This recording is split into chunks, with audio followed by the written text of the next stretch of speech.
তো বন্ধুরা কেমন আছো? তো দেখো সকালবেলায় আমি আমার বরের নখ কাটতে বসেছি।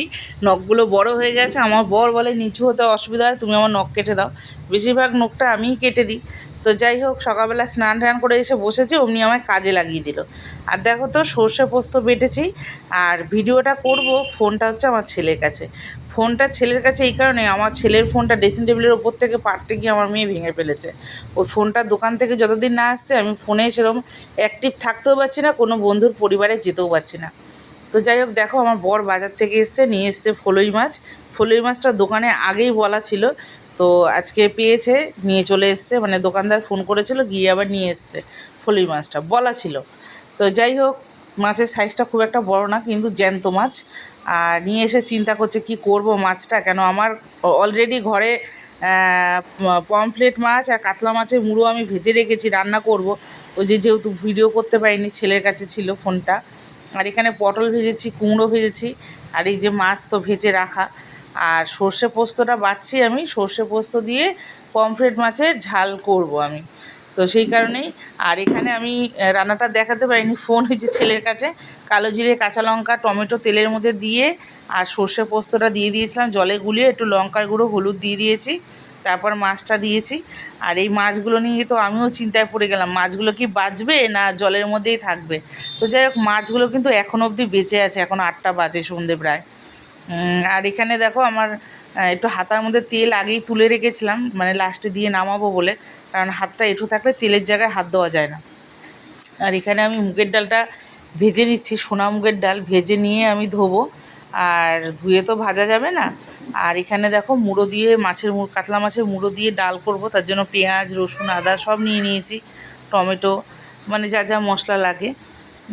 তো এবার ডালটাকে ধুয়ে নেব, ধুয়ে নিয়েছি। আর ডালটাকে আমি খুব যে লাল করে ভেজেছি তা না, আর হালকা যে ভেজেছি তাও নয়, মোটামুটি একটু লালচে মতন হয়েছে। আর আমি অমনি নামিয়ে নিলাম, কারণ বেশি লাল করে ভাজলে না সেই ডালটা সেদ্ধ হতে আর বেশি সময় লাগে। আর রান্নার তো অনেক ঝামেলা থাকে, তাড়াহুড়ো থাকে, তা যাতে তাড়াতাড়ি হয় সেটাই আমি করি। আর এখানে জিরে, শুকনো লঙ্কা, তেজপাতা ফোড়ন দিলাম, দিয়ে এবার দিয়ে দেবো পেঁয়াজটা। এবার পেঁয়াজটা সুন্দর করে ভেজে নিয়ে এর মধ্যে বাকি মশলা দেবো। বাকি মশলা বলতে দেবো আদা বাটা আর রসুন বাটা আর টমেটো সব একসাথে দিয়ে দিলাম। আর এই মশলাগুলোকে কষে নেবো। দেখো পেঁয়াজটা নরম হয়ে গেছে অনেকটাই। পেঁয়াজের মধ্যে আমি লবণ দিয়েছিলাম যাতে পেঁয়াজটা তাড়াতাড়ি নরম হয়ে যায়। আর আমার পাশেই চা হচ্ছে, চা করতে আমার ছেলেকে বসিয়ে দিয়েছি। আর সকাল থেকে তুমুল বৃষ্টি হয়েছে, আজকে বিশাল বৃষ্টি হয়েছে। আর এই বৃষ্টি বৃষ্টি ওয়েদারে না খালি একটু চা খেতে ইচ্ছে করে বারবার। তো যাই হোক, চাটা হচ্ছে আর আমি এখানে মশলা কষাচ্ছি। ওখানে আমার মায়ের আবার খাবার পাঠাতে হবে। আর এইসব রান্না করতে একটুখানি দেরি হয়, সমস্যা হয়, ঝট করে তো আর হয় না। আর বাইরে বৃষ্টি হচ্ছে, রান্না করছি, গ্যাসে হাওয়া লাগছে খুব। ওদিকে আবার ফ্যান না চালিয়ে বসা যাচ্ছে না, মশা আর মাছির উপদ্রব। আম কাঁঠাল পেকেছে, কাঁঠাল ছিল ঘরে, মাছি যেন ঘর ছাড়ছে না, বাড়ি ছাড়ছে না। তো যাই হোক, আমার বর চারিদিকে খালি ব্লিচিং পাউডার ছড়িয়ে ছড়িয়ে বেড়াচ্ছে। তা এখানে মশলা কষানো হয়ে গেছে। আর এর মধ্যে দিয়েছে একটু চিনি, মশলার মধ্যে, ডালে তো একটু মিষ্টি দিতেই হয়। তো মুড়োটাও দিয়ে দিলাম, মুড়োটাকে দিয়ে কষে নেবো। আর মুড়োটা আমি একটু ভেঙে দেবো, ভেঙে দিলে না ডালের মধ্যে বেশ মুড়োর যে টেস্টটা ওইটা বেশ ছড়িয়ে যায়। আর গোটা গোটা থাকলে যেন আমার মনে হয় যে মুড়োর যে টেস্ট যেটা থাকে ওটা ডালের মধ্যে খুব একটা যায় না। আর আমি ডালটা দেখো সিদ্ধ করছি, খুব একটা আমি গলিয়ে দিইনি, ডালটা একটু গোটা গোটা রয়েছে। একদম গলে গেলে আমার বর আবার খেতে চায় না ডাল।